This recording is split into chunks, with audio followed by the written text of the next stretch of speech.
Hello, my name's Zachary Cocker and I work for Morrison Supermarkets. We recently studied the preservation of foods at Harper University, and this presentation will explain what I learnt during my time at Harper and how I can apply this to the workplace. As I mentioned, I currently work at Morrison, so in more detail I currently work at the head office for Morrison's, which is called Hillmore House, and that's located in Bradford, which is in Yorkshire. Within Morrison's, I currently work in a team called the Fresh Format team, and as a Fresh Format team we deal with all the new store renovations and old store renovations. So we look at things such as refrigeration, we look at the departments, we look at signage, and we look at produce. So the picture on the right indicates some of the enhancements that we actually apply to new Morrison stores and what we renovate in our older stores. So as you can see, the produce is misted with water throughout the day. This is one of the upgrades that we do, along with, as I said, signage and general store upgrades to bring it up to what we define as a 21st century store. Within that team, I look at the admin side of things, so I pull together the programme of works and look at Gantt charts and planning to specify exactly how the process is going to work, what activities are going to be completed on what evenings when the store is closed. So that is what I currently do within my role at Morrison's.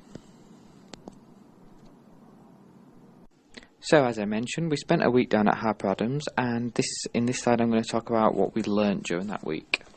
So the first and main topic of the week was food preservation. So we learnt all about the different methods of food preservation, such as refrigeration, freezing, the different styles of packaging that aid in food preservation. So this was quite good in allowing us to understand exactly how foods are preserved and how that shelf life is extended.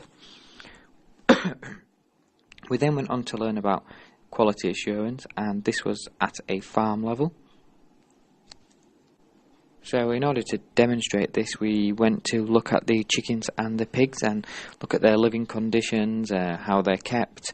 It was quite a good insight into how chickens are kept, which I didn't previously know about. We then moved on to look at food spoilage and how foods do spoil, which then linked back into the food preservation, because we learned exactly how food spoils and then how food preservation techniques prevent this spoilage from occurring. We spent some time learning about allergens and how to manage allergens within food, which was quite good because it related back to Morrison's well. We then looked at organoleptic qualities of products, specifically as well into food preservation and the effect that has on organoleptics. We did a few practicals, including some taste testing and looking at how colour can be measured for organoleptic reasons. We then moved on to look at intrinsic and extrinsic properties of food products, which links in again with food preservation and food spoilage and how food spoilage occurs with the water in products.